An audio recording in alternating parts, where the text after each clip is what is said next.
নমস্কার বন্ধুরা, আজকের আমরা স্বামী বিবেকানন্দের এমন একটি গল্প আপনাদের সামনে উপস্থাপন করতে চলেছি, যে গল্পটির মাধ্যমে আমরা জানতে পারবো যে স্বামী বিবেকানন্দ স্বদেশ কি, দেশের মানুষ কি, প্রত্যেকটি জীবকে কতটা ভালোবাসতেন এবং সাথে সাথে আমরা এটি শিখতে পারবো যে কোন সময়ে আমাদের কোন কাজ করা উচিত, আমাদের কাছে প্রকৃত ধর্ম কি। তো চলুন গল্পটি শুরু করা যাক।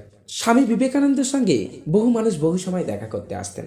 তারা বিভিন্ন উদ্দেশ্য নিয়ে আসতেন, তবে তাদের মধ্যে প্রধান উদ্দেশ্য থাকত স্বামী বিবেকানন্দের কাছ থেকেই কিছু ধর্ম উপদেশ শোনা, কিছু ভালো ভালো কথা শোনা, যাতে মানসিক প্রশান্তি লাভ করা যায় এবং নিজেদেরকে সৎ হিসাবে গড়ে তোলা যায়। তো একদিন স্বামীজির কাছে হিতবাদী পত্রিকার স্বনামধন্য সম্পাদক পণ্ডিত সখারাম গণেশ দেওস্কর এবং আরো দুজন মানুষ দেখা করতে এসেছিলেন।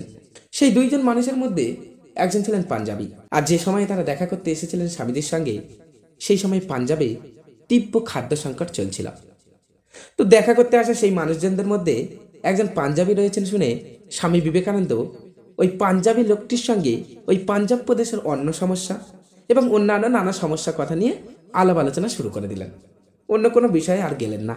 অনেকক্ষণ আলোচনা চলার পর বিদায় নেওয়ার সময় পাঞ্জাবি ভদ্রলোক স্বামীজিকে বললেন, স্বামীজি, আমরা খুব আশা করে এসেছিলাম যে আপনার কাছ থেকে ধর্মের নানা উপদেশ শুনব, কিন্তু দুর্ভাগ্যবশত আমাদের আলোচনা সব সাধারণ বিষয়ের মধ্যে থেকে গেল, আমাদের দিনটাই বৃথা গেল। স্বামীজির মুখ তৎক্ষণাৎ গম্ভীর হয়ে গেল। স্বামীজি তখন বললেন, যে পর্যন্ত আমার দেশের একটা কুকুরও অভুক্ত থাকবে, সে পর্যন্ত আমার ধর্ম হবে তাকে খাওয়ানো এবং তার যত্ন করা। তাছাড়া আর সব কিছুই আমার কাছে অধর্ম বা ধর্মধ্বজিতা। স্বামীজির সঙ্গে দেখা করতে আসা সেই তিনজন মানুষ স্বামীজির এই কথা শুনে বিস্ময় হতবাক হয়ে গিয়েছিলেন।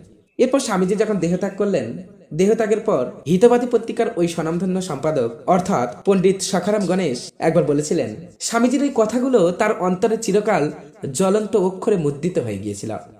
সেই প্রথম তিনি উপলব্ধি করতে পেরেছিলেন প্রকৃত স্বদেশপ্রেম কি।